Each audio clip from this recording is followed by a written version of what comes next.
Okay, can you hear me, please? Good morning. Yes. Hello. Good morning, Ma. I can hear you loud and clear. Good morning. Fantastic. Thank you, thank you, thank you, thank you. Please, can you all Good morning. mute? Good morning. Good morning. Hi, everyone. Are you excited this beautiful morning? I am really, Yes, because ma'am. I can't wait to see all the beautiful things our facilitators, starting with Dr. Ezinne and Mr. Ike Inaibwe will do today. I mean, there are lots of knowledge to share, and I look forward to grabbing all of them. So I start by introducing myself. My name is Ujuako Akokwe. I am the CEO and the co-founder of the Eastern Nigeria Film and Arts Initiative, which is the consortium for the Eastern Nigeria International Film Festival. And today, I also want to recognize the presence of Mathare Youth Film Festival Kenya. So we are running this show in collaboration with them, and courtesy of the British Council Festival Connect Fund. So this is the 5th edition of the Eastern Nigeria International Film Festival. The main event starts from the 27th through the 30th of November here in Southeast Nigeria, Enugu to be precise. So before we start, I want to state the when you registered, we insisted that you must indicate that you are going to attend the full 2 days workshop, the reimagine folklore, the smartphone filmmaking, and the storytelling with AI.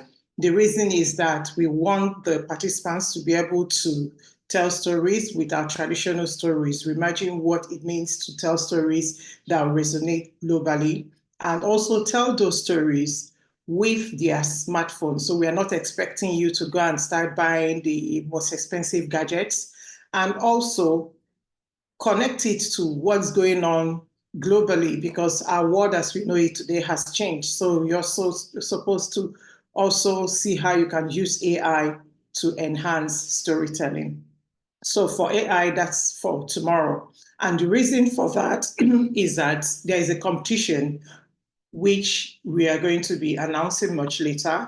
So after today and tomorrow's session, that's a 72 hackathon, after today and tomorrow's session, we will give you a link where you are going to create a 1-minute video, right?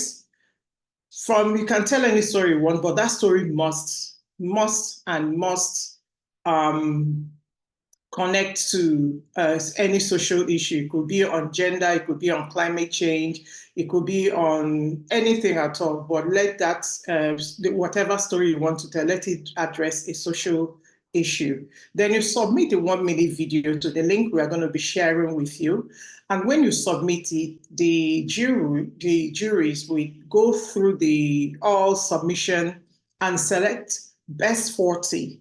So because we are working with Kenya counterparts, so what we're going to do is to select 20 people from Nigeria, 20 people from Kenya, and we match them together, put them in a group, and we get mentors. So the facilitators will also mentor them to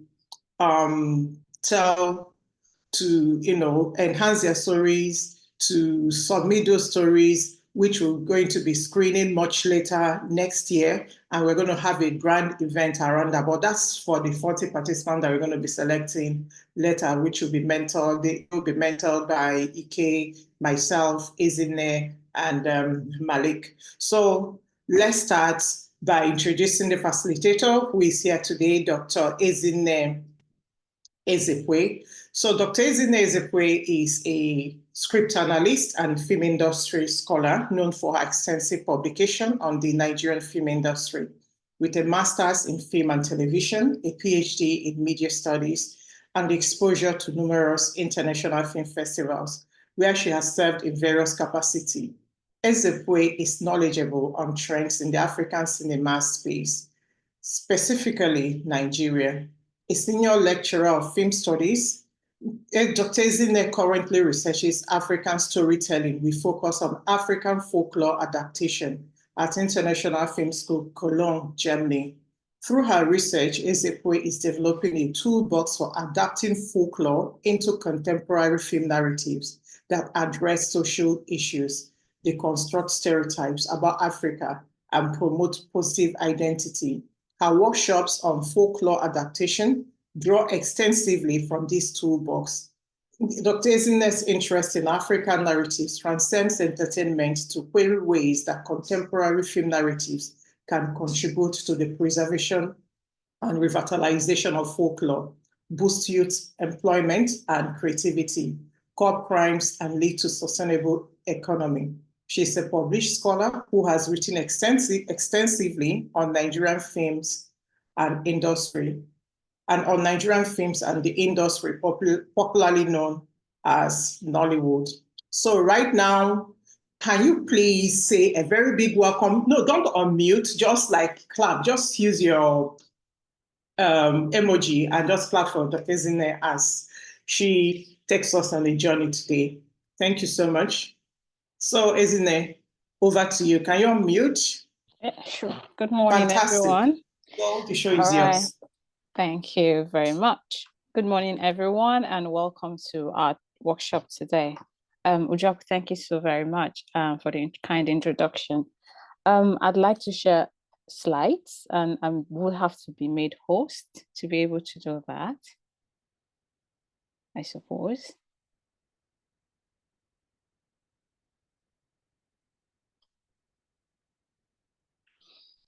Okay, so while we wait to be made host, I'd like to say that, well, I've been researching the African folktale for a while now, and although this will be the first workshop I'll be giving on adapting folktales, I have worked extensively on multiple avenues or different ways, and I need to state before we start that there's no hard and fast rule to adapting or reimagining. Of course, there are multiple ways you could do that, but what we're going to do today is just try an experiment on one of the ways that I have tried to adapt folktale, and it worked. So we could use this, but you are free to experiment with it. You're free to explore it as you want. You're free to try other multiple. You just need to know the, should we say, the nitty-gritty, the right ingredients that you need. What do you look for, and how do you look for what, and what do you pick? What do you select from these folk tales? Because usually folk tales are usually very short stories of probably 5 to 6 sentences and it's finished. But you have to create a content out of this. It could be film, it could be a written a novel or drama out of it. But of course, I expect that people from different walks of life, novelists, writers, storytellers for film, storytellers for different mediums will be here today. I'll be speaking more from the perspective of a writer for the film, but of course, I hope that this workshop today benefits everyone, whatever medium you're writing for. Okay, let's see. I think I'm a host now. Oh, okay. Now, Ujok, I have a problem. Okay, so if I am host, it means I have to be the one admitting everyone into the room. I don't know if I'm able to juggle that.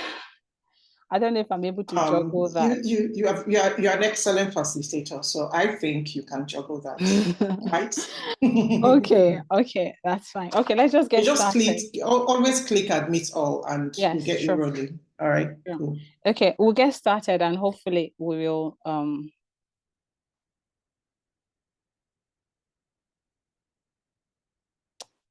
okay. Just one moment. Okay, so share screen.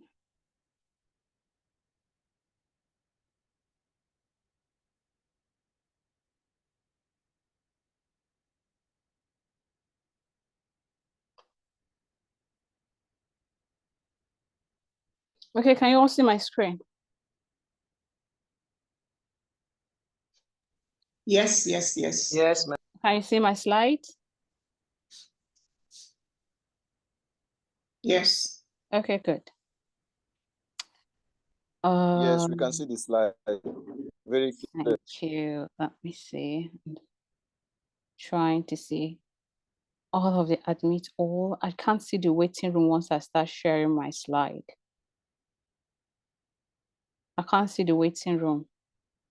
Okay, so it just keeps popping up. It means I have to start. I need to only admit them one at a time. All right, so we are working on folklore reimagination today. And as introduced, I'm a lecturer of film at the University of Nigeria, but currently doing a postdoctoral research at the International Film School, Cobon. So today, we'll be taking a workshop on folklore reimagination. Folklore will include folk tales, legends, myths, proverbs, epics. It could be the whole story. It could also be elements of all of those things, maybe a character, mythological character, historical narrative, or historical event. But we decided on this workshop because of the growing interest in African narratives, the rising collaborative interest and its impact or its impactful contribution to the African economy. The film and audiovisual industry alone has been said by UNESCO to have a potential to create over 20 million jobs and generate over $20 billion in revenue annually. So this is a great opportunity, a great space for employment and for generating revenue, not just individually, but at least collectively as a nation and as a continent. We are thus leveraging on this opportunity, seeking ways to empower youth to take center stage, promote and preserve African folktales, amplify the spirit of creativity and innovation to fuel progress and push our respective countries to brighter or more innovative future. So one way we hope to achieve this today is to empower emerging creatives, young ones, and those who are already in the industry, but our focus today will be on the emerging writers. Oh God. All right. So this is our goal for today, to empower youth to take center stage, to tap into the opportunity in the creative industry, creative sector, to promote and preserve African folklore, to amplify the spirit of creativity and innovation, to determine how African stories are told and from whose perspective and for whom as well. Okay, so this training will be in 3 phases, all right? We'll do 3 things, essentially. Part one will look more like a lecture. I'm a lecturer, so bear with me. It will look more like a lecture, but the essence is to run you through the rudiments of reimagination. And then in part 2, we'll have a look at, and then we'll try also to analyze a sample folklore reimagined. And then in part 3, we will attempt to reimagine a folklore ourselves to create a new story. And we will try and work out a short story from the folktale of whatever it is that you choose, whether it's a folktale or a proverb. You do something by yourself. And I would like that those who are in groups, like those in the University of Nigeria, if you are in class, you can work in small groups. And then if you're joining on mobile by yourself, you might just want to work on your own. Okay, we'll try and move as fast as we can. But there's a difference between, I like to highlight that there's a difference between reimagination and adaptation, all right? Adaptation is retelling a story which stays true to the core elements of the original, all right? The main plot points, the characters, the settings, they are preserved, but they also can be rearranged, they can be condensed, they can be modified, all right? They can be modified to new timelines, new audience, new medium. Say for instance, you can adapt a novel to drama, you can adapt a drama to the screen, and vice versa. One good example is the film Ezra. I don't know, I'm going to mention a lot of films. If you haven't seen them, just take a note of them and then try and see them later on. All right, so a good example will be Ezra. Sorry, Dr. Ezinne, please, could you record this session? Or can I? I thought it was recording before. It's recording already. Let me see. Is it okay? Fine. Please, let's be sure. I got an alert that I got a notification that it was recording. Can you check again, please? Very important. Oh, okay, I need to stop sharing my slides. I think it's recording. Oh, it's recording. Yeah, I see it now. It's recording. It's recording. Thank you. Yeah, thank you. It's recording. Sure. Okay. So, oh God, I need an assistant. Admitting everyone is a lot of work. All right. So, co-host. Sorry, you can You co-host. can use the co-host feature. Yes. Right. Let's say that.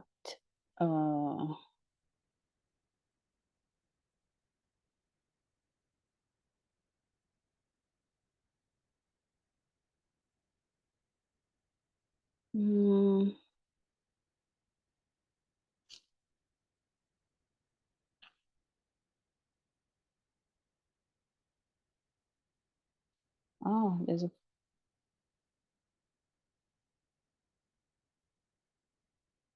Oh, guys, you have to guide me on this. I don't see the co-host anything here. Let me see. Admit. Let me find you so I can see if I can pick that from your name. Okay. I don't see co-host. I just have to make someone else host. And once I do that, it means it's taken off me.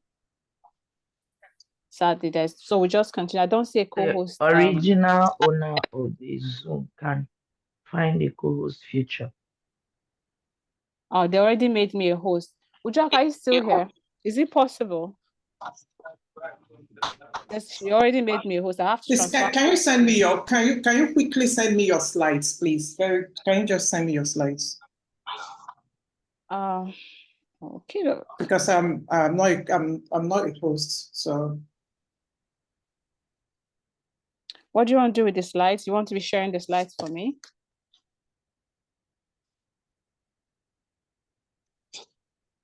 Okay, let's just continue. I'll just try and continue juggling. Right. Okay, so adaptation, essentially, the main plot points, like I said, is, okay, we're at the example. Example is, a good example would be Ezra. I'll be referring to this film a lot of the time. So you may we might have to play the I don't know if we have the time, but we may play the clip later, maybe the trailer. So Ezra is based on a historical event in Sierra Leone, or based on Sierra Leone's civil war. It starts with Ezra at 6 years old, and then jumps to Ezra at 16 years old, and then goes back and forth. Essentially, this adaptation stays true to the true event, but it takes the liberty to rearrange the events to mirror how human beings attempt to recollect events, especially when the brain suffers amnesia or its functioning has been distorted or affected by the impact of drugs. Other examples will include Half of a Yellow Sun. Nigerians will know that. The recent Funmilayo Ramson Kuti, 93 Days, and many others. There are many other ones. I'd like Kenyans to give us examples, of course, of films that have been adapted. There are so many examples in Nigeria that I know. But reimagination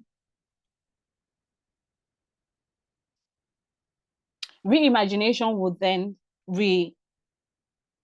it will apply greater liberty. This allows the filmmaker or the creator of this the creator of this content to, it gives them the liberty to reinvent the original story, all right, in such a way that the new story is completely transformed. Sometimes it doesn't look anything like the original. In reimagination, time, period, the settings, the characters, genre, even the theme, the tone may be altered, giving a newer interpretation, updating cultural and social contexts.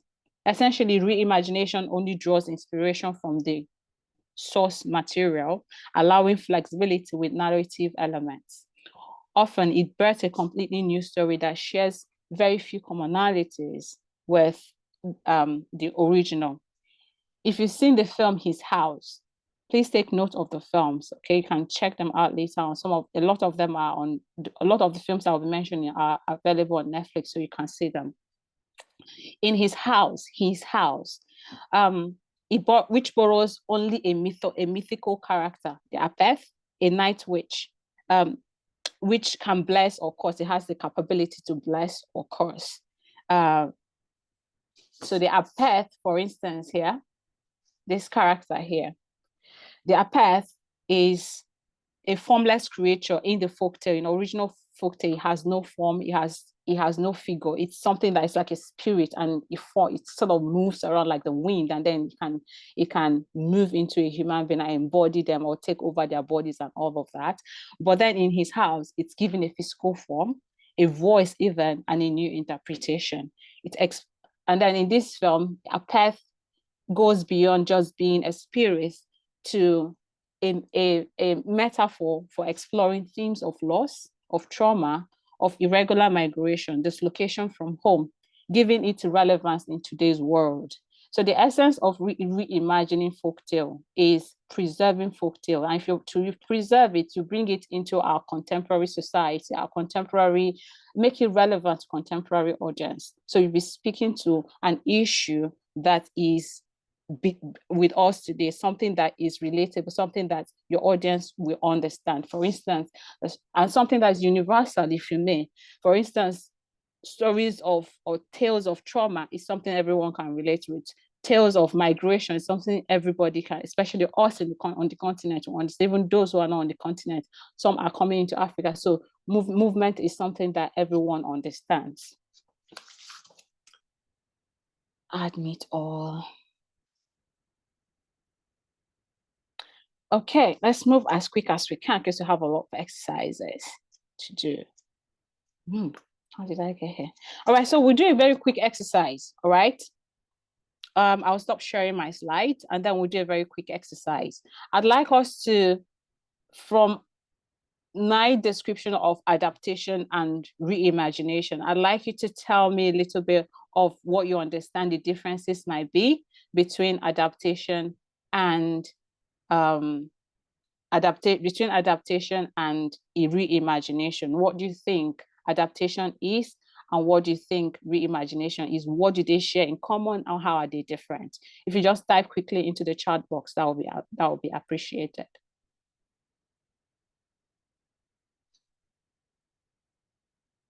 Quickly, we just have 5 minutes to do this. And all the active participants in all of my quizzes or all of my exercises, you get some sort of reward. I don't know what it is, but if I find someone who is consistent in their responses, then you might be up for a reward.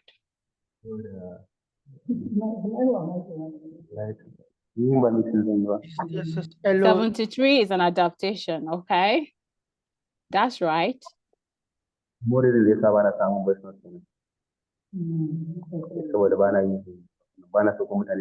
Sadiq says, I think both carry, could you mute yourself, please? Thank you very much. I think both carry the same idea of storytelling, but an adaptation is more in line with the core idea of the plot, while the reimagination gives more liberty in the structure of the plot and presentation. Thank you, that's true.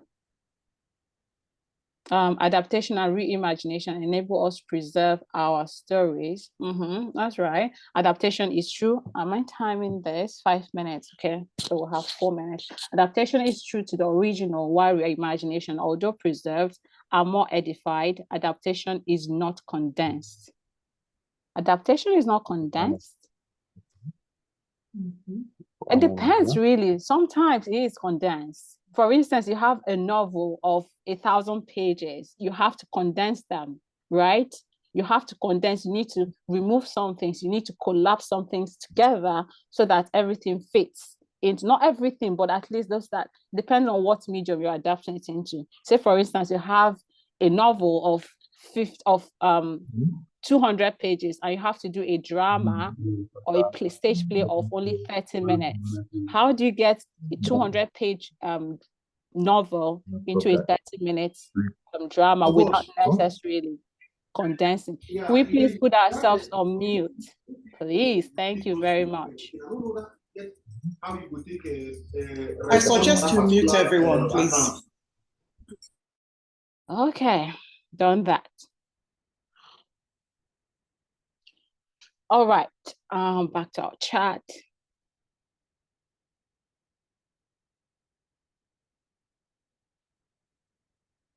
Oh, there's somebody coming already. Adaptation. Emmanuel says, Emmanuel Manflex.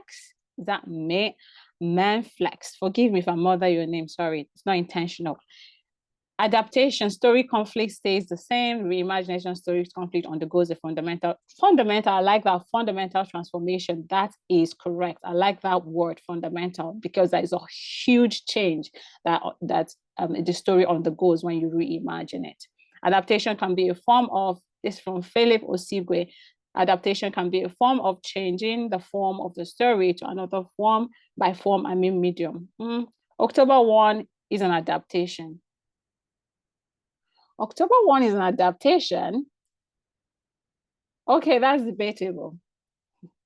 But yeah, I like that. That's actually getting my brain to think, but I don't have the time to think right now. I need to note it that Abdulaziz Yakubu will have to engage on this one. To me, adaptation means to conform to your surrounding, while reimagining is trying to do the same thing, but in a new way. Okay. Okay, so 2 minutes more. Reimagination, reinvents, adaptation, preserves. Okay. I'm gonna skip some people.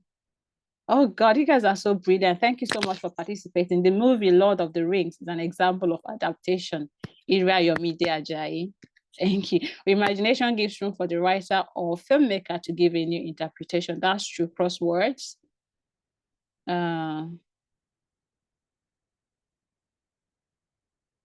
Similarities, I like that from Chimwenwe. Say similarities both consider an original as inspiration. That is true. That is true. That is true for both of them. The original is an inspiration. What you do with it then determines if it becomes an adaptation or, but that's so true. All right, so thank you very much. I'll skip this now, then we'll continue to the next one. So our next step, the second phase of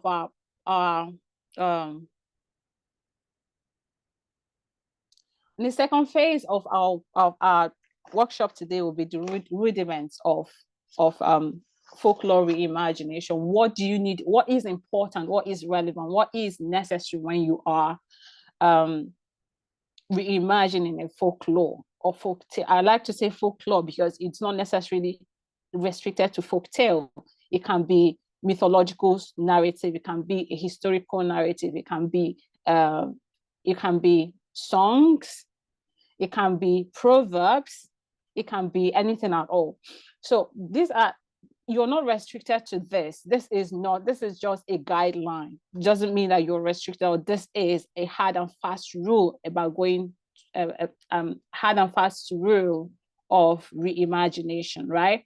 So the first thing I'd say we do is to engage with the original. So there has to be an original, right? Which forms the basis for your reimagination. So engage with this original. What is it about? And understand it in and out, internalize it, read it up and down, inside out, and then understand, internalize the story. Then you strategize on what do you want to do?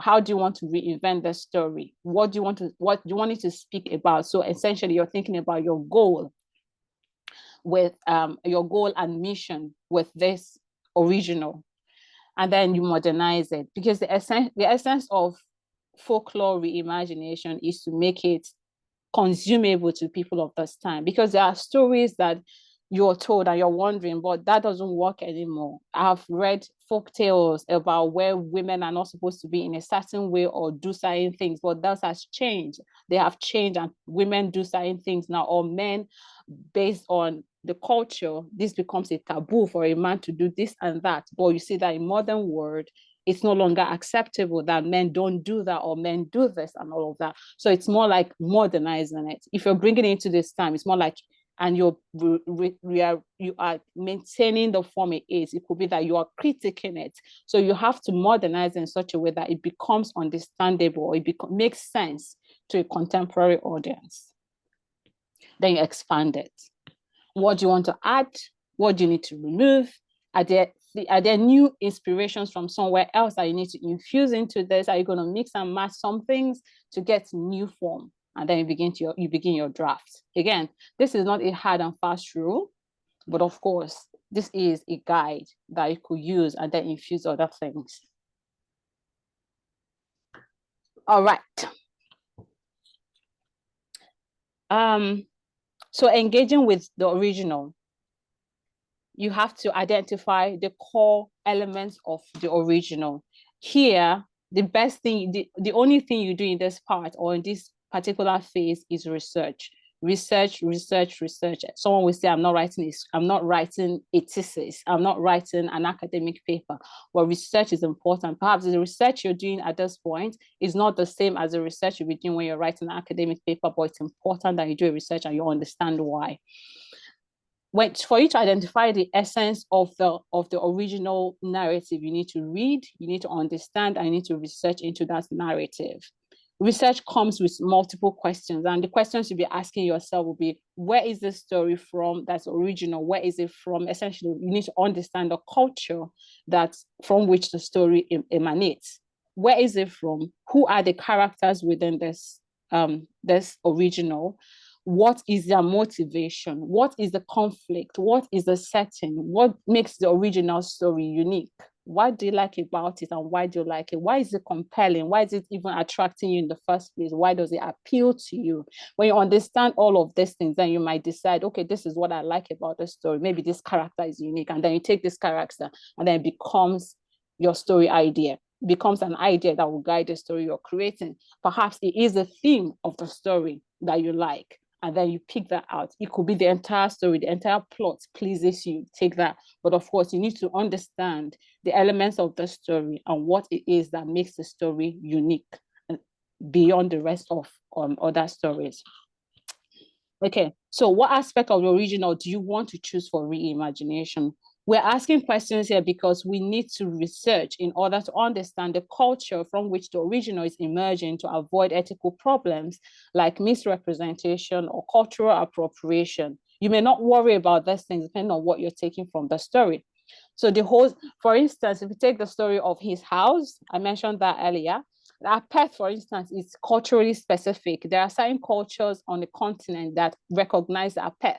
So if you're picking an Apeth, it's not enough for you to just say, oh, it's just a character. It's not just a character. It's a character that is culturally specific, that is recognized by certain cultures that already exist. So you need to research into what is an Apeth. What is the relationship? Okay, let's just say Mami Water. Nigerians will understand that. Apeth might not be a thing that, I don't know, Apeth kind of thing, characters exist in Nigeria, but I don't know, maybe like a gene amongst the houses, you may understand gene. But if you take Mami Water, for instance, of course, Mami Water meant something many years ago. It means something different right now. So these are things you need to understand, because what you believe about Mami Water now might not be what the culture from which this Mami Water story is coming from believes in. We've seen multiple stories in Nigeria where Mami Water, for instance, is demonized. But we've seen, for instance, CJ Obazi's Mami Water, where Mami Water is more like eulogized, if you may. Do you get? So it's more about what does the contemporary audience think about this? How do they relate to it versus how did we relate? How did people of the past relate with this? Understanding these things will help you balance out whatever interpretation you're giving to the character you're taking, the plot you're taking, the setting you're taking, the theme that you're taking or lifting from this narrative. And it's important to understand that past, because we are not just trying to create a new folktale, we're trying to preserve what we've already had or what we already had, only that we're preserving it in such a way that it takes a new form. It's sort of updated and it sort of reflects the cultures, the understandings, the ways of life of today. Okay, so we move on.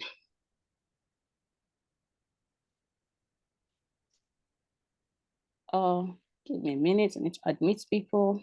All right. So the next thing you need to do is to strategize. All right. Let's take, for instance, that you like to reimagine only the character. All right. For instance, we pick their path in a folktale, all right, or Mami Water. The question is, what is Apeth?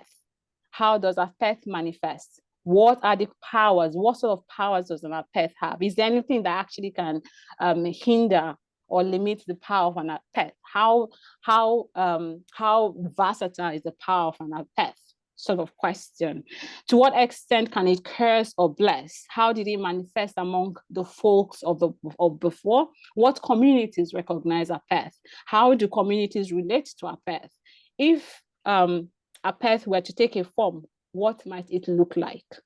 All right, and this is what Remy Weeks, the director of his house, did. He researched extensively in Sudan, where Apeth is a thing, and he decided to give Apeth a horror form, because of course this is a horror film. The Apeth in this film is not meant to bless, it's meant to curse, it's meant to wrought harm on the people that that it's visited. So essentially, what you're collecting or what you're taking from this folktale will inform what you're researching on and what questions you're asking at the time. All right. So Remy Weeks mentions conducting extensive research on mythological characters to avoid misrepresentation. And that's what you're trying to not to do. You don't want to misrepresent.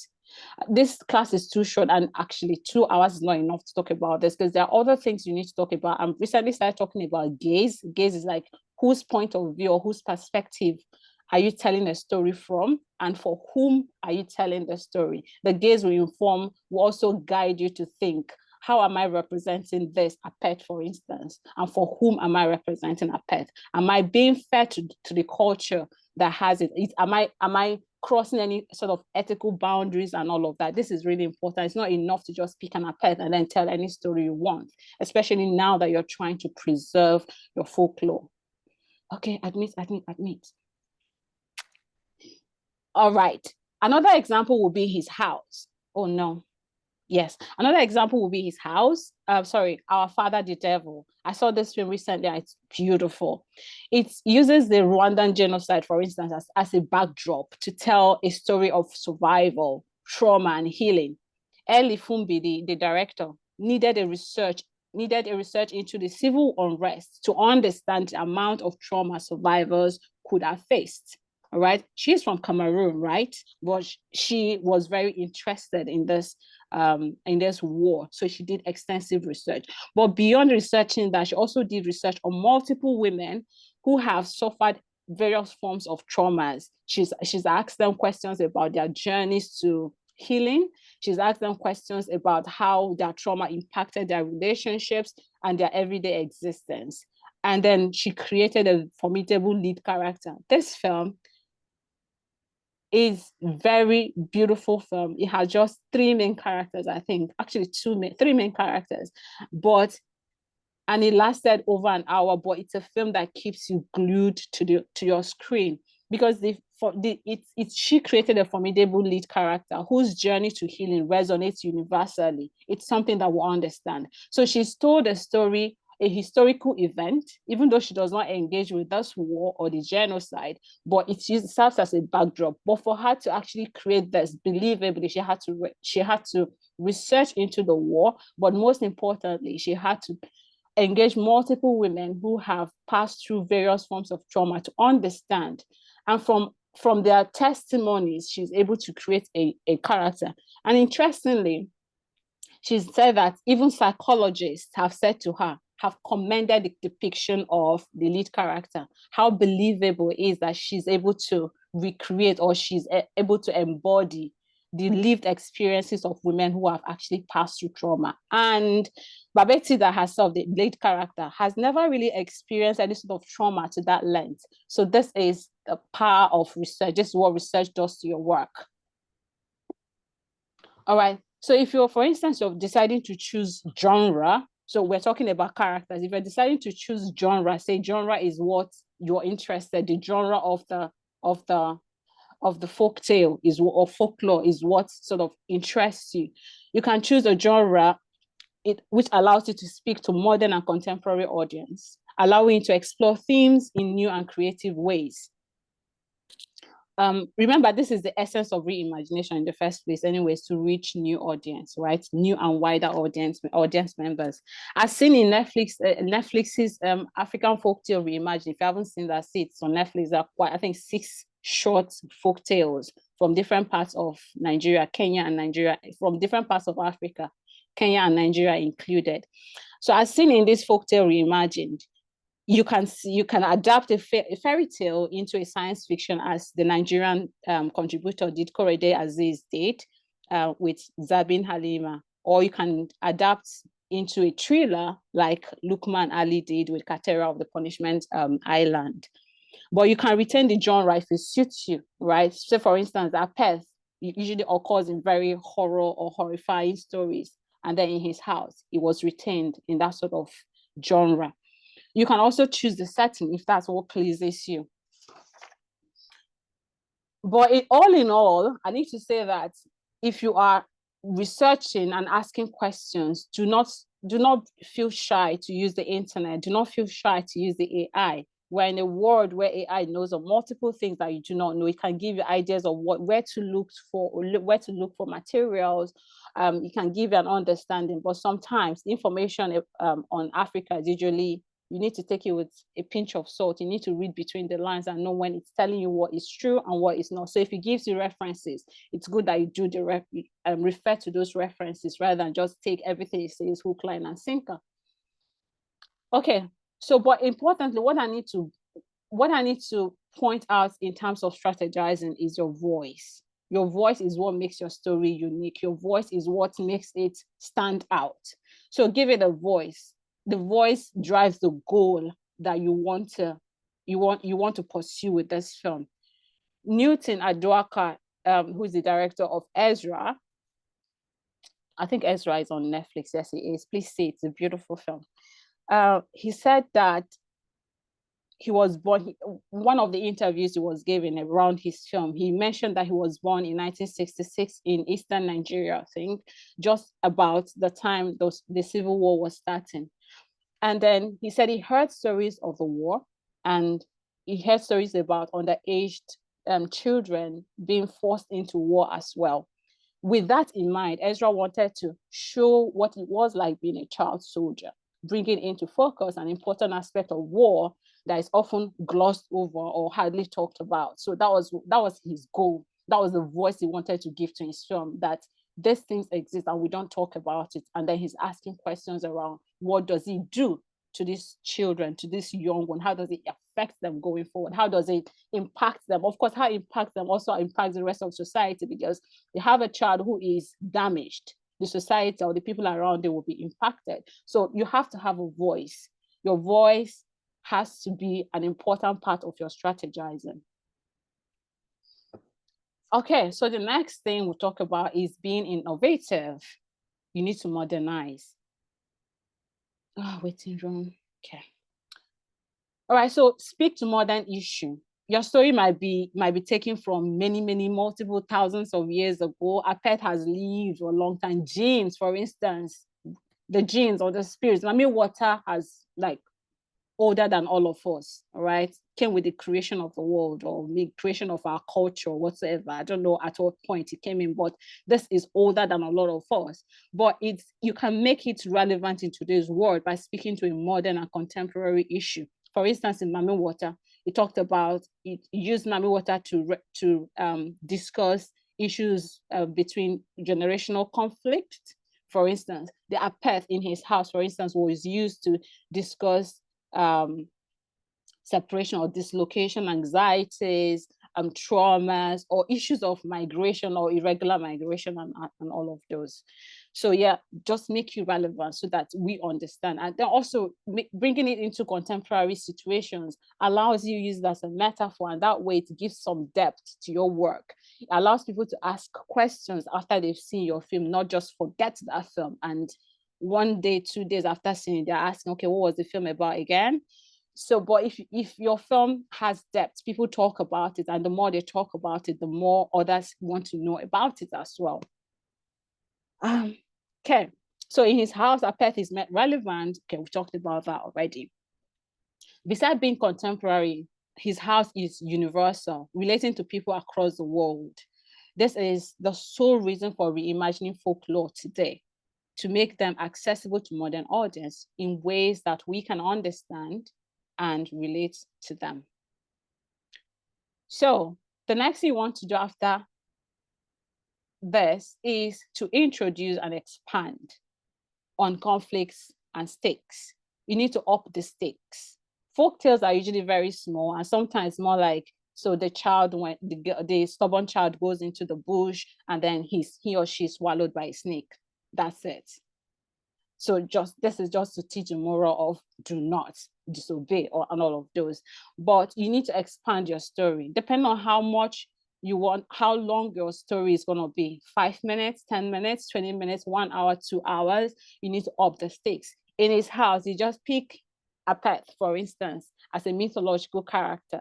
But then this story becomes, it's used to tell stories about someone who has to flee from his hometown. But how does he flee? He cannot flee because he doesn't have a child. And then because the NGO that was taking people were prioritizing families with children, and they had to steal.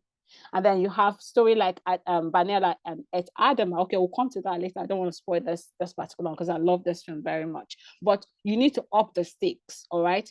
Folklore, they are usually very simple, but you need to introduce some elements of complexity. If there's no complexity in your story, then it becomes flat.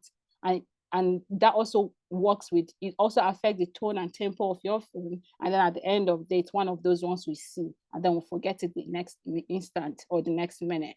So introduce some complexity.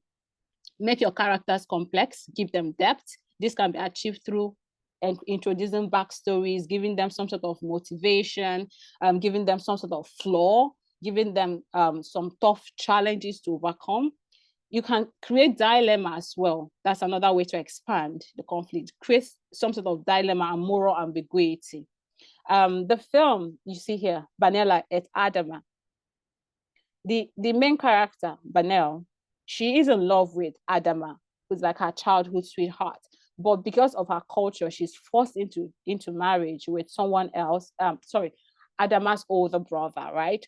And then she felt really tortured because she's unhappy. And the torture stems from the fact that she sees this person, she's living in the same house with this person, but she is married to someone else. And in her culture, divorces are not allowed. She cannot run away. Even if she decides to do that, she can't run away only to come back to be married to the same person. So what she do? She faces the challenge of, since only death can separate them actually, and then they give her the liberty to marry whoever else she wants, whether within the family or outside of family. She faces that dilemma of finding a solution to her problem and the moral ambiguity of how to make her husband disappear. Should I make him disappear or should I live in my unhappiness? What does she do? Watch the film and you find out. So you can also explore new and different narrative structures as well. In Ezra, by narrative structure is your arrangement of the narrative, yes? In Ezra, Newton opens with child soldiers living their everyday lives until that life is disrupted, all right? Then he abandons the linear plot. He was going linearly. Then he abandons that linear plot and then opts to go back and forth. So he goes back in time and then comes forward to the future, to the present, and then goes back again and all that. And that's his way of trying to capture the way humans recall memory, right? Especially when that memory has been altered by years or been altered by medication. In this case, in Ezra, medication, not medication, I'll call it drugs and years. So the next one is mix and match, all right? Get inspiration from different sources. Do not limit yourself to that one source, all right? And then I'll give some examples. Get inspiration from different places, all right? Some of the strongest characters I have seen in recent films are created from inspiration from different persons with similar or near similar situations. Ezra was created from understanding the personal experiences of many child soldiers. So Newton spent multiple months back different times, traveling back to Sierra Leone and speaking to child soldiers, to their psychologists and therapists, to doctors and all of those, to really understand, in order to be able to create Ezra and the rest of the child soldiers that were represented in his film. Admit. Okay, I don't know if anyone is looking through the chat for questions. Please, if you do have questions, we'll come to question time. So because if you're typing them now, we might lose them all. So keep on to your question. You can write them down and keep them, and then we'll come to the questions later on, okay?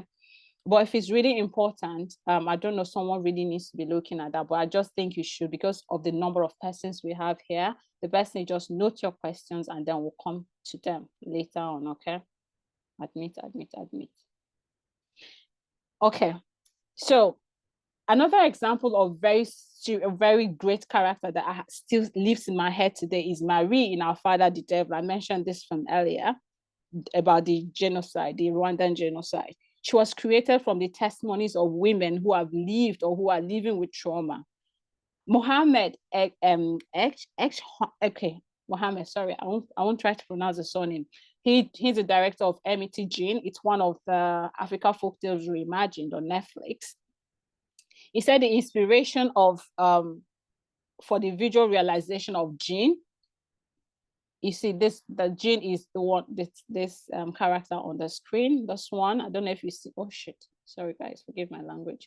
Okay, so that's one. I don't know if you see my cursor, but that he said this character, for him to realize it, that inspiration came from the character in this, the spirit character in Spirited Away, and which is this one with the young girl sitting next to it. This was what gave him the inspiration to create the Ezigne itself, the gene itself. So do not be shy to draw inspiration from multiple sources. It could be inspiration to create your character. It could be inspiration to create your setting. It could be inspiration to twist your plot. It could be inspiration to do a lot of things, but we will experiment with this later on. Use metaphors, all right? Metaphors are really important. Symbolisms, subtext to express complex ideas and enrich your stories. Do not make a story that is like in your face. Everyone knows it. Use metaphors. And that's what makes the film, His House, very unique. Of course, Ezigne as well, because it leaves you with the interpretation of what really is Jean and what is it embodying, what does it mean in this context, all right? In Nikiatu Juice's Nani, I don't think that is on Netflix. Water serves as a metaphor which carries historical weight as a symbol of resilience and self-determination for African diasporic peoples. We also see this metaphor of water in His House, which also tells the story of emigration, loss, and rebirth. All right. So what does water mean? Water can mean a lot of things for different persons. So if there are complex ideas that you cannot necessarily express with words or in your characters, you can use all of these metaphors to bring them to life. So using metaphor, it gives depth to your story, allows for implicit or implied meanings or implied interpretations of your film. Finally, then you go on to draft, edit, refine, redraft again. Do not be in a rush. Do not be afraid to make changes. Do not be afraid. You do not be afraid to ask other people's opinions. Like I said, use the AI, ask questions, let it give you ideas of what you can do, and then refine. Do not depend on it. Do not take everything it says hook, line, and sinker. You are being creative. The AI is like a creative partner, if you want. So if you've created something, ask it to twist it for you a little bit. Sometimes it comes out very rubbish response, but all the same, try again and try again. So I like to do that myself, right? Sometimes it gives you something really unique. Sometimes it gives you something that's absolutely like, ah. Okay. And that's the end of this other section. And then we'll come to a small exercise. All of these people come in late. I don't know what they had in mind though. All right, so list the rudiments of reimagination. We've just gone through all of them now. Can you, yes, let's see who comes first. Whichever one you can remember. I'm sure you're taking notes. Give me the ones you can remember. Anyone you can remember, real quick. We'll take 5 minutes to do this.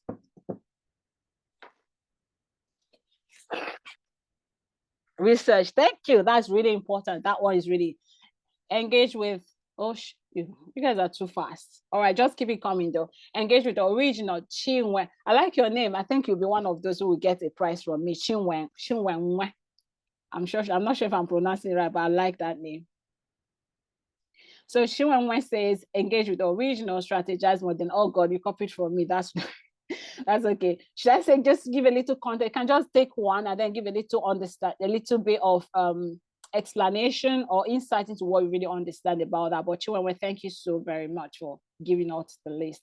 Everything she's mentioned strongly stands for research, which is one of the most important parts of. Okay, so in summary, everything I said is research. All right.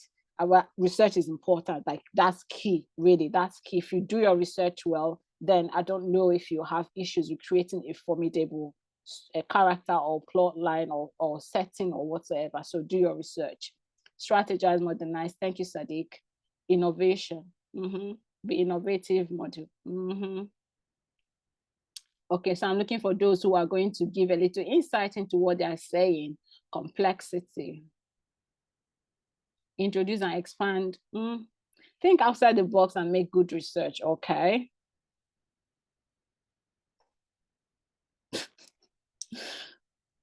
Modernization, narrative structure, innovate.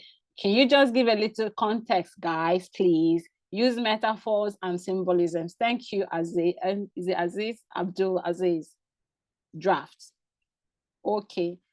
Kababi Mos.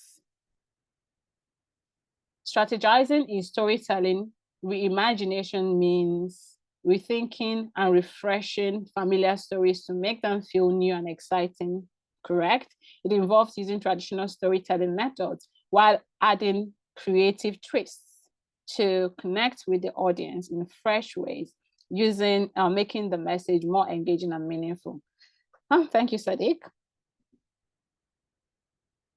A Kenyan film that has been adapted is Kenyatta. Okay, Kenyatta the movie, nice.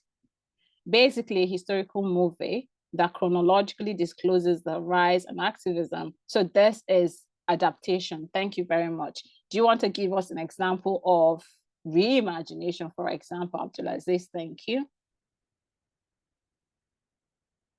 Feel free to use metaphors to convey your ideas. Please do explore metaphors. They are really important. The good thing about metaphor is it allows people to also interpret what you have given to them in different and multiple varied ways. It's not like someone's like giving them something and say, interpret this for me. And then they give you, it's so fulfilling when you give someone something and then they birth something, a new form of interpretation from it. Is so fulfilling.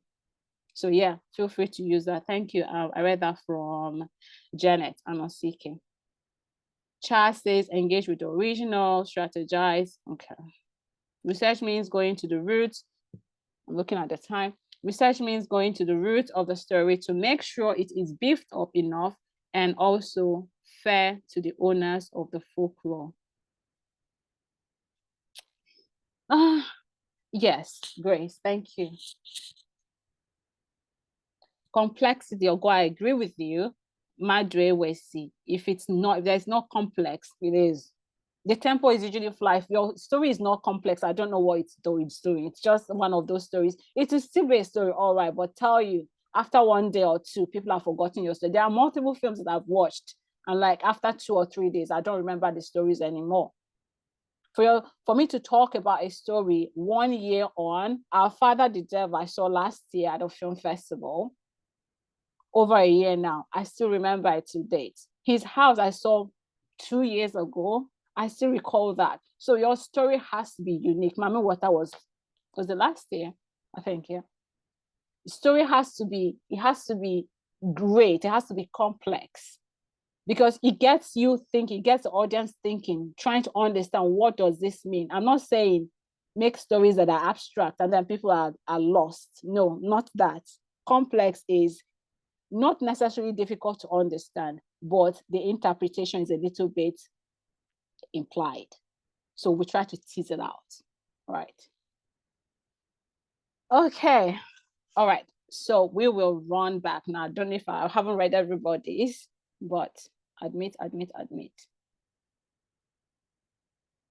Okay, so here's my summary. All right, engage with the original. You have to do some research. You need to dissect the original, try to understand it in and out, understand it, internalize it.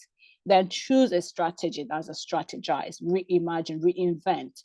You could choose to reinvent everything about the story. You could choose to reinvent just the genre, the setting, the character, the point of view. Engage with overlooked whatsoever its body thing is. You have to have a goal for strategy, for re-strategize or for reinventing. What is your goal? What is the mission? What is the message? And this goal speaks to the voice that you want to pass along.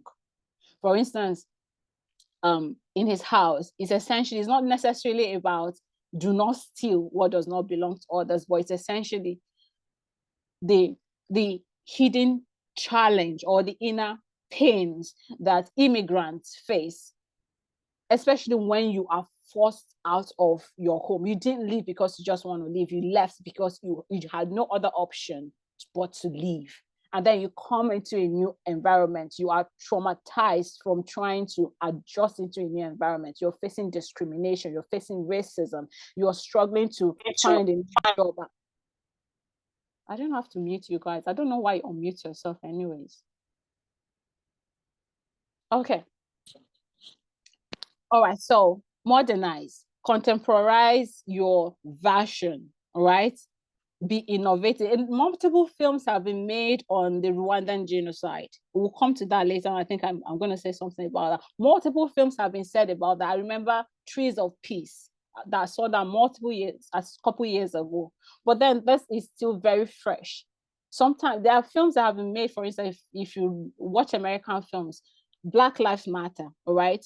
There are some you see and then it becomes like, oh God, so redundant. And then there are some you see is like completely out of the ordinary. I think that this is something that we'll be talking about multiple years, Black Lives Matter, police brutality and all of those. But you see someone, you're like, this is beautiful. It seems like this story is, and that the issue is new and fresh, but these are issues that have been existing for a long time, but it's the point of view, the perspective from which you're telling it. How modern, how contemporary is that resonating? How is it resonating with contemporary times? How you do that is what makes your story stand out, in spite of the kind of topic you have decided to create or to engage with. So be innovative, update based on the choice of the story elements that you've chosen.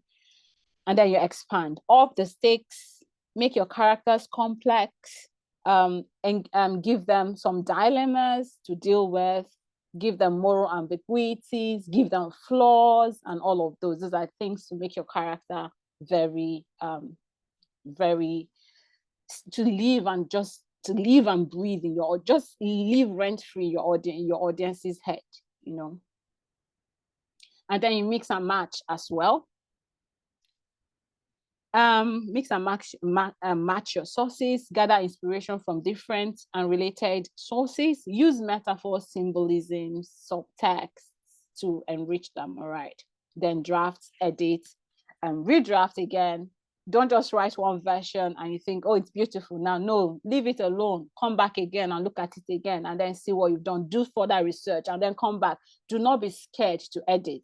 Even if there is something that you think, oh, this character is amazing at this point, and then someone gives a little bit of, go back and look at that character again. All right, I'm not saying that every feedback you have to take, but sometimes you just want to leave your script to breathe a little bit, and then you come back to it. Do not be in a rush. Do not be in a rush. All right. Admit. Okay, so we move on. Let's give you a sample. All right. So I saw this very short film recently, and interestingly, I've read the story, this folktale. I've heard this folktale I'm going to share first. Before I saw this film, I actually saw this film while I was preparing for this. I was preparing this workshop. So, and then it occurred to me that I've heard a folktale that's quite similar. Oh, I hope I have it. I hope, okay, I have it. Okay. Okay, so I'll give I'll read you the folk tale, and then I'll play you the film, the short film, and then we'll discuss the similarities, what is different, what is the same, and then I'll show you where the story actually came from.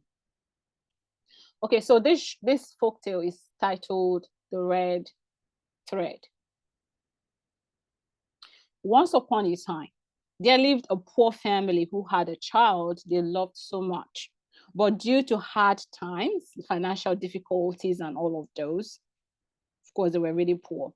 They gave up the child. She's a girl. They give the girl child away to ensure she survives. They tie a red thread on her ankle, hoping that when they are able to provide for her, they can recognize her through this thread. I don't know how that works out, but yeah, that's how the story went. Like she was a child, you tie it, and that's why sometimes folktales don't make sense. But of course, that's why you don't adapt the entire story. You have to find a way to. If you were, for instance, adapting. Sorry, I'm now digressing. If you're, for instance, adapting that a child has red thread on her ankle when she's like 5 or 6, and then she grows into become an adult, and then the thread is still there. I don't know. She keeps moving it, but well, anyways, but that's how the story goes, right? So the essence of tying that thread is so they're able to recognize her through the thread when they decide, when they're able to come back for her. But they never did. They were never able to come back for her. And the family she lived with or she worked for, they moved around for so long, multiple years. They were moving everywhere. She kept serving them.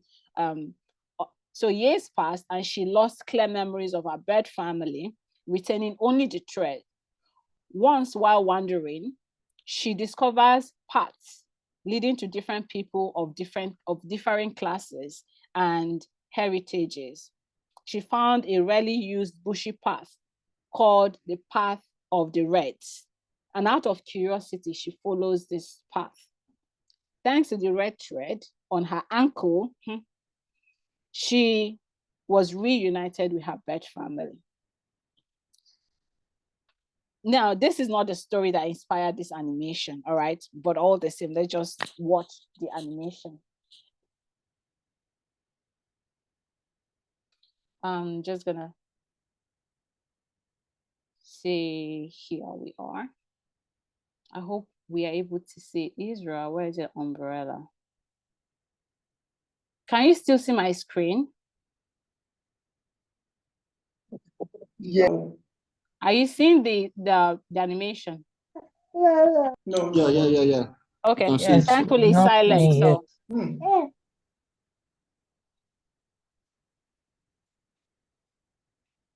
Oh, forgive me.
Are you sure it's playing?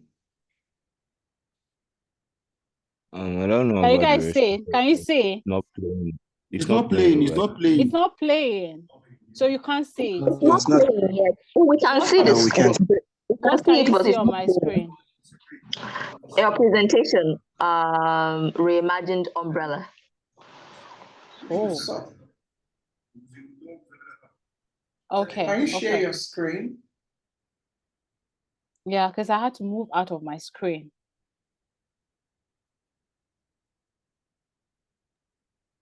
As in, I could suggest link separately. Yeah, I may have to do that anyways, but I wanted us to watch it together. Such a shame. Sorry, there was no way I could embed it. I couldn't embed it because I had to download it first and I didn't do that. Okay. Okay, so I'm just going to share the link. But, yeah, okay. So I'll give us 10 minutes to watch. This is 7 minutes. So I'll put it in the chat and then please watch it and then we'll come back. I hope they don't log out to watch this, so we don't start chasing people to jump in. Log out? Why do they have to log out? No. Yeah, okay, fantastic, please. You don't have to log out. You just see it and then come back. So this is 10:12. I expect us back here at the next 8 minutes, 10:20. All right.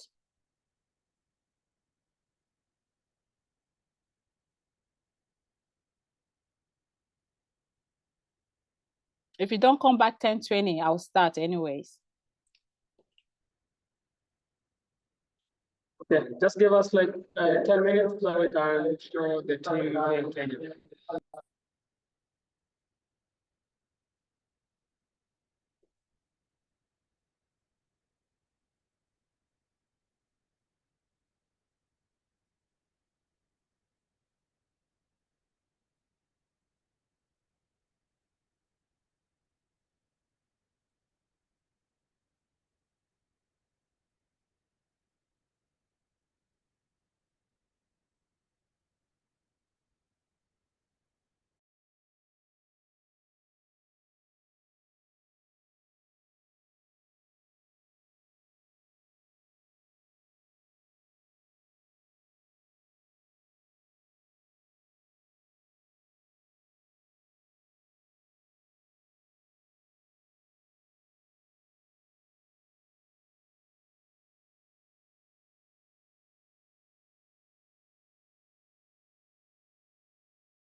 Okay, we have 2 minutes to go.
So apparently some people have finished saying that it means time was okay. All righty. Good, good, good, good, good. And okay, I'll still keep to my 1 minute. 1 minute to go and then we're back.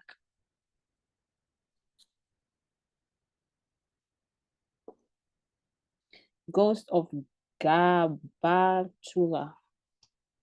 I haven't seen that.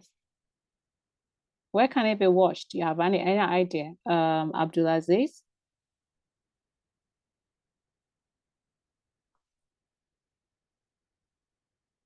I want to note that down.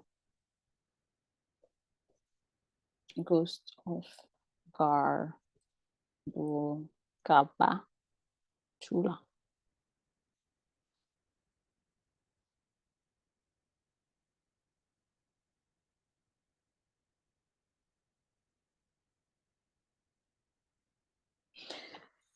Okay, so we are back. Welcome back, everyone. Apologies, my bad that I didn't embed the video here. But anyways, the break is okay. Admit. All right, so what stayed same? You heard my story, you heard the folk tale that came to mind when I saw this film or this short, and now you've seen the short. What do you think stayed the same or what changed? Do you want to type in the chat, please? We have just 5 minutes for this, and then we'll get to the last phase of our training or workshop. Use the chat. What stayed the same? What changed? Living green, you're crying, sorry.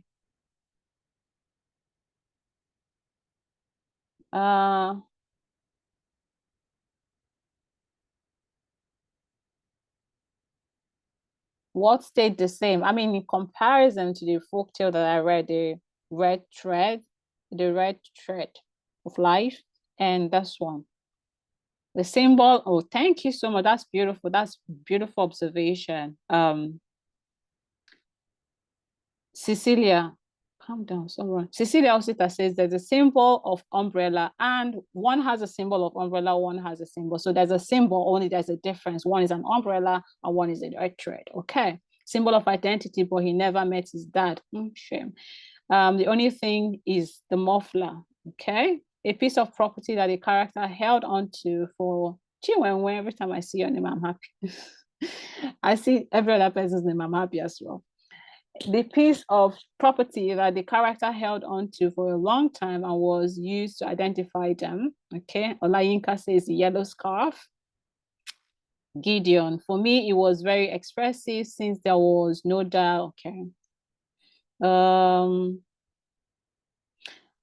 Uchenna says, I saw a little similarity, but the constant was the parent leaving the child with an identifier. That's beautiful observation. Okay, any other thing changed? His yellow scarf stayed the same, not just the Emmanuel, not just within the film, it's between both the folktale and the short. Living Green says the umbrella was also used by the filmmaker to help us identify the characters even as time passed. Obad second says a piece of property.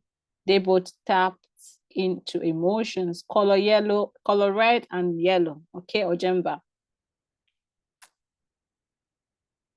Okay, filmed by King Otis, says they are chasing after a lost loved one. The umbrella represents the father. Okay.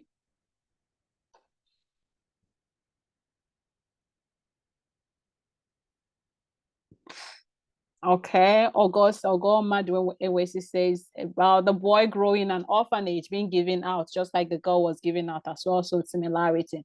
Akim Afebua says the characters and the plot changed. Okay, similarities will be they both symbolize an object of identity, the yellow umbrella and the red. Okay.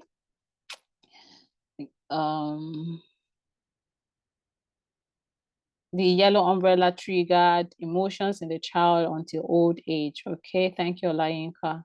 Helen says the umbrella was a symbol and was used to create the storyline. Maurice says the umbrella symbolism. The umbrella is consistently used as a symbol of protection and connection throughout the film. It ties the boy's memories of his father to the present, acting as a physical representation of comfort and love. That's so beautiful. Okay, my time is up now. Thank you very much. Sorry for all of the ones I didn't read. Yours is not less important, but we're out of time. No happy ending. Oh no, there's happy ending in Abdulaziz. The folktale has a happy ending, I think, because she reunites with her family, but other one doesn't have a happy ending. Anyway, so time up. So these are some of the differences or similarities that I saw. People in the waiting room. Oh my God. Admit. Okay, so in the red thread is a girl child, in the umbrella is a boy child. In the red thread there's a family, there's a parent, father, mother. In family, it's just, in umbrella it's just a father. There's a red object and yellow object, which a lot of you identified. That the new family, there's a new family for both of them. One is an employer family, one is an orphanage, which is like a modern thing. There's a reunion at one end, and there's no reunion at the other. Okay, so umbrella was not reimagined from this folktale, interestingly, even though there's similarities, but it wasn't inspired, or neither was it reimagined from this. Instead, it was inspired by a true story. But this brings me to the mix and match that I was talking about earlier. Drawing from multiple stories has the potential to make your reimagination better. Right, so expose yourself to multiple sources of story, read, study, research, and listen to people tell tales. Always listen. Every writer, every creative needs to be an active listener. All right, listening to people has many advantages. First, you learn new things, right? And then you acquire new stories because people tell tales, yes? And then you have variants of the same or similar stories. And then you pick up mannerisms that will be good for you when you're developing characters. Say, for instance, you're observing. Of course, listening and observation, they go hand in hand. You observe and you listen because these are good for you when you're developing characters with certain mannerisms. Say, for instance, you want to write a story about autism or ADHD. You have to observe. You have to study about ADHD or autism. Observe children with ADHD. Or what spectrum, how do they behave in certain spectrum, and all of those things. So this is really observation, researching, listening. They're really important. They can help inspire or make your characters better. Okay, so this is the inspiration for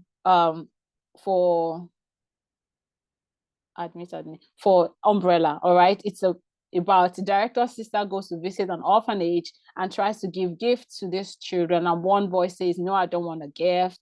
And he says, what do you want? He says, I want an umbrella, because the last time he saw his father or his family member, whoever dropped him off in the orphanage, it was raining. So he was hoping that maybe it's the rain that's preventing this person from coming back for them. So he wants an umbrella to be able to go to find them somehow. So this is the inspiration for this story. All right. Another important thing is that I need to point out that this film, no matter how short, it was less than 8 minutes, 7 minutes and some seconds.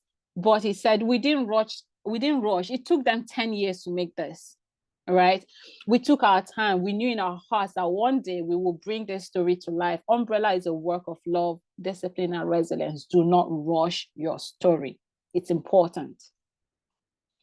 All right, so time for practice. Get your pens and pencils and papers ready, because we're going to get our hands dirty, do a little bit of work. Okay. So the first thing is to have a goal when you want to write. Every storyteller, every filmmaker that I've spoken to who has made a film has a goal for each film. Not all films do not have the same goal. So for instance, when Kunle Afolayan for Nigerians made The Figurine, he had a goal different from the goal he had when he made Anikulapo, for instance. All right, there might be stories that draw from folk tales, but they had different intentions. They had different missions. So every time you want to write a story or you want to create a content, there's always, what is it I want to talk about? What is my goal with this content I'm creating? So your goal will drive what you want to do. So let's say we want to tell a story about healing, right? Healing could be from physical illnesses. It could be from trauma, some unhidden, or from some sort of hidden trouble that is bothering you. It could be healing from whatever, spiritual attack, or healing from anything at all, from loss or the pain of losing someone. But the essence of it is to create or promote empathy, understanding, and communal support or communal healing. All right, that's our goal. All right. Waiting room, admit. Okay, so remember, the first thing, this is just a run through of the things you're going to do. Now you're going to be working on your own, all right?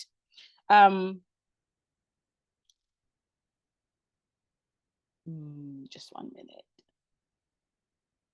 Okay, so like I said earlier, those of us who are in groups, like those in Kenya, those in Enugu, and those in Nsukka, for instance, you can work in groups.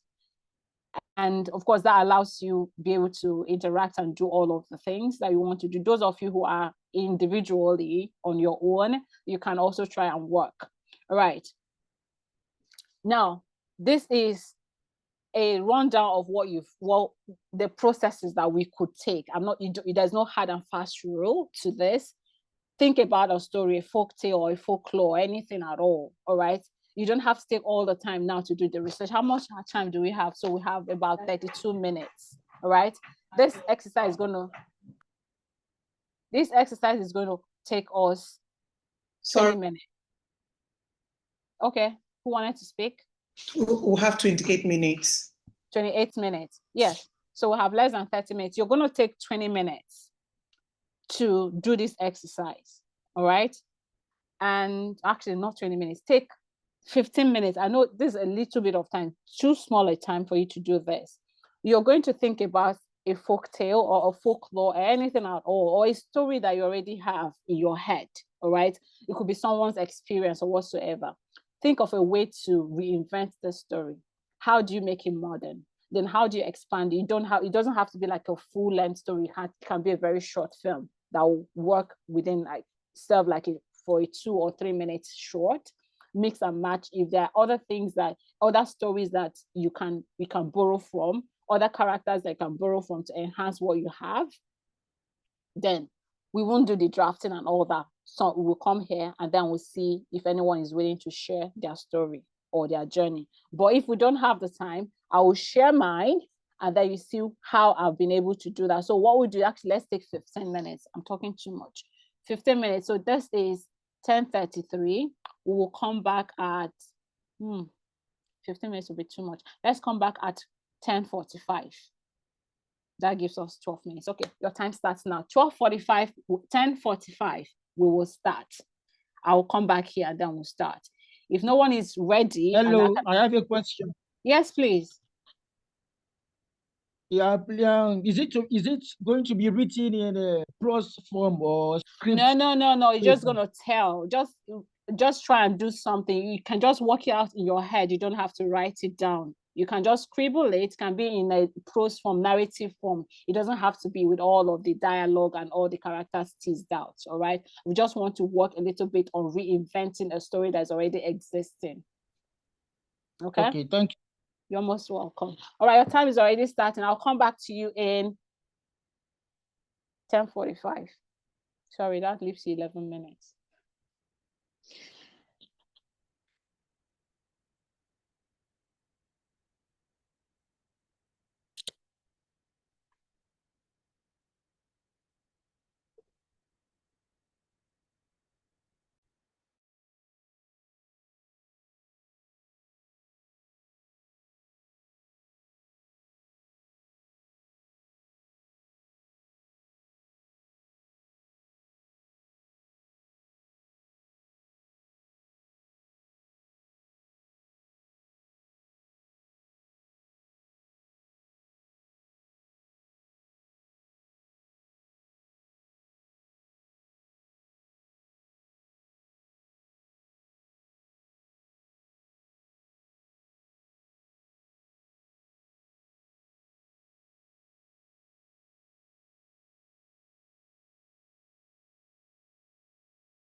Hi, Dr. Ezinne. I don't know if you saw my message in the chat box, but I said I'm done with mine.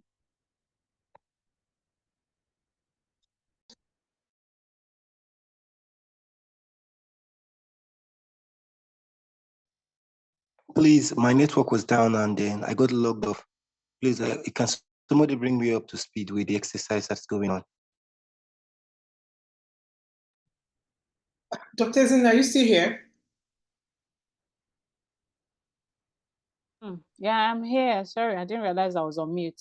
Yes. Someone is asking to be brought up to speed. We are just taking a few minutes, and now we just have only 6 minutes left to do a little exercise about taking a story that's already existing and trying to reinvent it using these guidelines. But essentially, you're meant to stop at probably expand. Just we don't have the time to write it and all of that. Yeah, Chiwanwe has a hand raised. Do you want to speak? Yes, it's to say that I'm ready to share.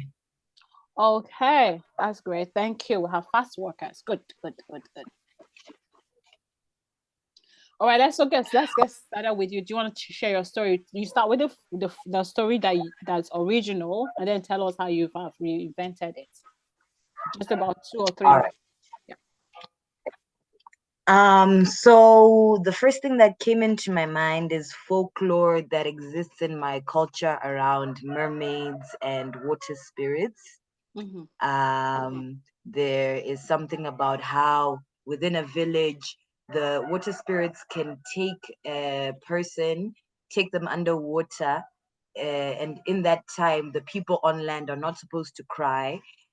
Because this person is going to be taught how to become a healer. They're going to be taught traditional medicines and they will come back and serve that village in that way. Mhm. So the way that I then reinvented that and modernized that is that a young girl is taken by these water spirits, but she wants to be a doctor and she has her own dreams and goals. So when she's returned to her people, she runs away. And some years pass, and she has her own family, a husband, and her own daughter. But then one day, her child is also taken away by these water spirits, by the mermaids, to replace her. So when she ran away, she left a debt. So now her daughter is being taken to replace her. And she's then now trying to fight to get her child back. And I was thinking about a metaphor for that. And I was thinking about, I don't know if you're familiar with the term black tax, which is when people feel that as Black people, you always have to keep giving to the people you come from and that you don't get to have anything for yourself. Oh, okay. So I thought that it would be a metaphor for Black tax, how there's always this expectation within your culture, within your traditions to give, because if this girl becomes a healer for her village, she can't have a life of her own, she can't get married, and that's something she just has to sacrifice. So yeah, that's what I came up with. Awesome, thank you. I particularly love that you're thinking in the direction of a metaphor. Of course, black tax, everyone understands, even though it might not be a thing that resonates beyond the African people, but of course it is something that Africans in diaspora might have. It becomes like a way of life that they are able to transfer to other people. And I like that it's something that is us, that defines us as a people. Of course, the Black Caribbeans and all of those will also understand that. And by raising something that is us, that is our thing, essentially, if you like, let's call it an African thing or a Black thing, right? Also, a way to reach an audience that does not understand this, who then begin to ask the question, what does it mean? And that way, they are trying to learn more about you. And these are things that we want to do with our stories. We want stories that raise curiosity, that ask them, and when other people see, they're asking the questions that will make them understand us more, or allow us the opportunity to tell them more of what we are or who we are and how it exists. Thank you so much. Let me see. I'm just going to do random selection because we don't have all the time. And then we'll do Ujuaku. Do we have to stop at exactly 11 o'clock, or so that I know when we start taking our questions? Yeah, exactly 11. Okay, so I won't be able to take any other person, but we can take questions now. All right. So if you type your questions in box, and if I'm not able to take all the questions, and there's questions that you just need to ask, we'll leave our emails or contact somehow. I'm not sure.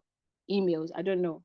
Emails or WhatsApp? I don't know. Yes, you can send your we will share our WhatsApp group in case you want to join. Yes, please. I'll also WhatsApp leave our group. email address so that you can interact with the facilitators after this. But I also need to reemphasize that for the 40 selections, those ones will be in a separate WhatsApp group for mentorship.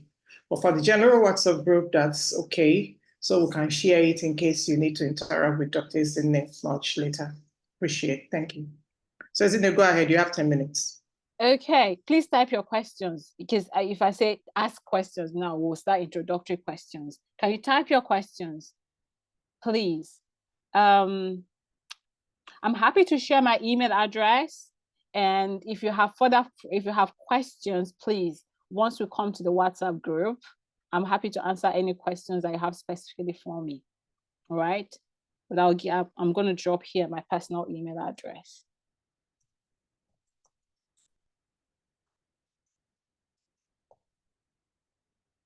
Which AI tools? There are so many people who are interested in AI. AI training is tomorrow, guys. AI trainings tomorrow. So come tomorrow with all of your AI questions. Here's my personal email address. Here is our Eastern Nigeria International Film Festival email address. So send your questions there. Will we get recordings in our email? Okay. Is it possible to adapt an idea that is already existing but isn't a story yet? Yeah, sure, definitely. You can ideas are, you can adapt anything, all right? It's but because it's an idea, it's no longer an adaptation. It's reimagining an idea. Say for instance, okay, Abdulaziz, you want to speak? Just give us an idea of what you mean by idea. So let's then work it out. And like I said, the outcome of your story, of your final creation, determines if it's an adaptation or reimagination. If it's just you recreating or retelling, perhaps with slight changes here and there, it is an adaptation. But if you have recreated it completely, and this is completely new and different, it just has only a little bit of resemblance sometimes. Like I said about the Apeth. Apeth becomes an idea, becomes a character that's lifted from other stories, from the story that was existing before, about a man who steals from other people and then becomes rich, steals money from other people. But in this, Apeth only goes to avenge, not just avenging for a child that was stolen, but also serving as a metaphor for all of the inner struggles. When people are questioning, who am I in terms of identity? Who am I? I am Black and I'm different in Africa. And then I travel overseas, I'm completely different. And that question of who am I? Why am I so different? And all of those, that Apeth also embodying that. So ideas can be taken, but if you begin to recreate in such a way that you give different kinds of elements and it shifts from what it used to be to a completely new thing, then it becomes a reimagination, because you are reinventing that idea. You are giving it a new life. You're bringing it to a new place. You're bringing it to a new time and giving it a whole new interpretation. Okay.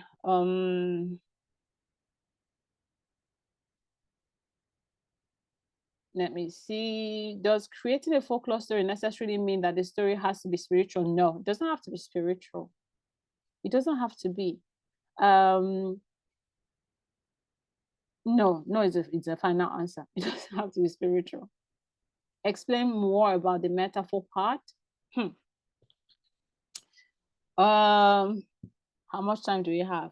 So metaphors, metaphor is the literary word metaphor. When you are using, when you are not comparing, when you're comparing this to that, so you say that the father is the child, or the head is the neck, or the man is the head and the woman is the neck, something like that. Or you say Black is beautiful, or stuff like, oh, he's a bird, stuff like that. So metaphor in your literary creation is when you are taking something and giving it in a whole new responsibility, if you want. So for instance, I'd like to give examples. Apeth, in the original story or in the folklore, Apeth is created as a character that punishes or blesses. So if you do good, Apeth blesses you. If you do bad, Apeth doesn't. But then Apeth is now taken from this role that usually will play and given a completely different role, even though it's similar, but it now begins to form a new representation. So beyond simply punishing the characters for stealing a child from his mother, Apeth goes on to symbolize the trauma that people go through and how they try to navigate their everyday experiences in the midst of this trauma. How does trauma begin to impact on your everyday existence? How does it impact on your relationships? How does it's more like, so you steal and Apeth punishes you. But then here, because you stole and then you migrated illegally using something that doesn't belong to you, you now face a new challenge. It's taking that, well, that's good for you, because if you hadn't taken this child, you wouldn't have traveled anyways. So whatever trauma you're facing through, whatever discrimination, racial or financial, whatsoever discrimination you're dealing with, it's your fault because you brought it on yourself. So a pet in this sense is no longer that a pet who just punishes you directly for doing bad. But then it's more like it's being used now to try to understand how people, what brings about trauma and how does it impact your everyday existence. So this is giving a pet a new role, equating it. Say a pet is equals trauma. But then it says the trauma you brought on yourself, essentially. But he's not trying to say that. He's not trying to say that people relocate for multiple reasons. It could be good or bad, but they go through the same kind of challenge of settling in, having to mourn their former way of life and adjust to a new way of life. All right. It could be seen as punishment, but it might not necessarily be a punishment. So this is that. See how it's difficult to explain. This is what metaphor should actually be doing in your film. All right. It allows your audience to begin to ask questions. So what did you mean with that? Or this is what I understand by this that you have done. So metaphors are ways, or a simple way, or like complex ways of trying to present something that is that simple as a pet, a night witch that blesses or curses. I don't know if this is, but if it's not still understood, you can ask more questions and then we can engage throughout. How do we avoid penalties from imagining historical stories? And that's what we're saying about research. And because if you're a historical event, for instance, you have to go through ethical considerations. Sometimes, for instance, I know there was this huge issue that came up with the film. Is it Dark October about the 5 or 4 boys that were murdered in a university were in Port Harcourt. And the filmmaker, it was said that she did not consult the family. All right. So it's a problem because at the end of the day, you say, even though you claim that this story is in a public domain, all right, there are ethical issues you have to consider. You have to, ethics, more like it's a question of what am I doing right or what am I doing wrong? To what extent is what I think right, and to what extent is what you think wrong? So the question, it's more, you have to do your research extensively. At least even if you're presenting a story that is already out in public domain, you do it without necessarily hurting the other person. Nobody gets hurt. Nobody gets re-traumatized. For instance, this family, I would believe that they will be re-traumatized seeing their loved one, seeing the story that they are trying to deal with being represented here even before they were informed about it. So it's a question of what is right and what is wrong. What can I do to make what might seem wrong right?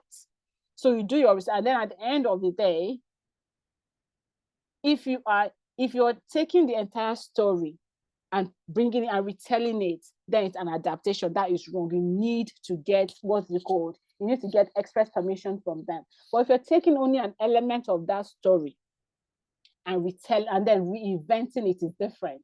So for instance, in Hijack 93 for Nigerians, you understand that Hijack 93, it cannot be called a reimagination. It's an adaptation. All right. And so the people who were involved in whose lives are being recreated need to be told, need to be pre-informed. So this is a historical event. But if you're taking the idea of a plane hijack, right, and then you're creating different stories with different people around it, that's a different thing. You just need to make research and present it as clearly as possible. You don't need to consult these people anymore.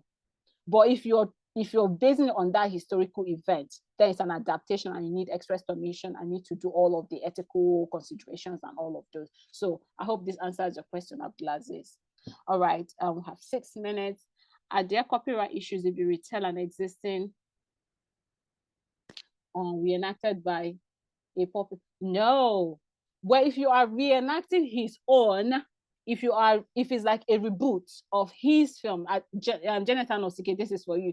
If you're doing a reboot of his own film, of the popular filmmaker's film, then yes. But if it's the same folktale that he or she adapted or recreated, then you don't need any permission from him to create your own, because the same way he did not take permission from anybody to do a folktale reimagination or recreation, you don't need permission, except you are doing exactly what he's done. You're taking from his own creation to create your own. Then perhaps you will need copyright permissions from him and all that.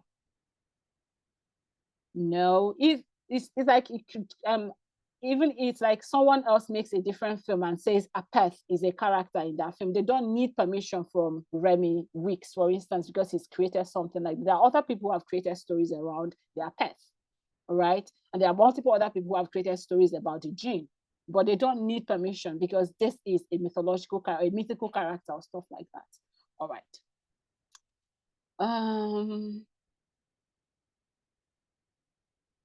In some folk tales or folklore in Nigeria, animals are used as characters. We use humans. Yeah, of course, you can reimagine animals to be human beings, of course. There's this film, is it Kirikou? How Kirikou and I can't remember, something about Kirikou something. Kirikou, it's more like the Kirikou character himself is like the normal tortoise that we know in our everyday folktale, but it was animated and given like the form of a human, a small boy. So sure, you can reimagine it to be anything. You can give it a human form and characters. Don't know where I am now. Kirikou made my childhood. Okay, so someone knows Kirikou. What's the full title? Please put it for them, Layla. Can't remember the title anymore, just Kirikou that comes in. Is there some negative connotations to taking an existing story idea and adapting or reimagining from your audience? Might they feel like it's stealing or unoriginal or staying too far away from the source when it comes to reimagining folktales? Is there some negative connotation to taking an existing story and reimagining them from your audience or for your audience? I don't understand the from your audience, but there's nothing wrong. You have creative license to create, as long as you do not insult their knowledge of this. Say, for instance, you cannot take an Apeth, for instance, and then and put him in a pond, for instance. That would be insulting to the culture from which Apeth comes, or Jean, and then give him some sort of erotic nature, right? That would be, or you take like an Hausa princess, and then we understand how the Hausas value their women and when it comes to covering Islam in general, and then you give her some sort of physical appearance and clothing and nature that is insulting to not just Islam but the Hausa nature, all right? And you say this, it might be that lady or the female character you're creating might be a folkloric character, but it was very insulting to the culture from which you're borrowing it. That's why we say do research. You don't want to borrow something from a culture or set your story in a culture and then present them as the way they would not want to be presented.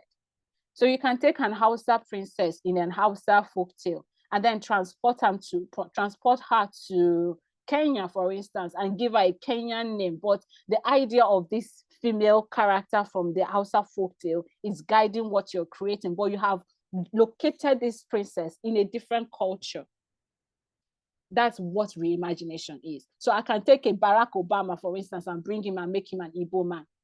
He doesn't have to be Barack Obama, but the nature of Barack Obama will inform the character I'm creating. So that is really okay. Reimagining. Dr. Ezinne, we need to round up right now. Yep, we need to round up and get ready for the next class. Yeah. All right. Is there anything? So let's just watch out for the watch out for the WhatsApp group, and then you can join and ask all of the questions. But so far, I want to thank you so much for joining, and I hope you learned something. Thank you very much. I'll stop sharing now, and then we can Okay, ladies and gentlemen, did you enjoy the class today? Yeah, I Let me did see your very much. emoji. Thank Let's. you so Yes. much. Sorry for the two. It's very short, but I mean, after the festival, definitely you're going to have more workshop. What our organization stands for, our main goal is to invest in capacity building. So that's what we majorly do. So once you join the group, be ready to have people like Dr. Ezinne and other film industry experts coming in from time to time to share their perspectives on the industry. So, but for today, for this morning, we are rounding up for this particular Reimagining Folklore, and we say a very big thank you to Dr. Ezinne. The next class starts at exactly 11:30. We keep to time, right? And by 11:20, the room will be open. And I look forward to seeing all of you. So the next class will be with the co-founder of the South Nigeria International Film Festival, Izinne Ezepue, and it's about using your smartphone to create compelling stories. And you don't want to miss this. He's somebody that's been doing this since, I think since 2015. So it's really a class you don't want to miss. So the Mathare Youth Film Festival, if you are here, can you just say a shout out to Nigerians and the Kenyans that are in the room before we jump off and reconvene for the next session? If not, then maybe when we come back again. All right, guys. So the next class is the same, still the same link, We're looking forward to seeing all of you. The same link, just click and jump in. All right, guys. Thank you. See you later. Bye.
But then I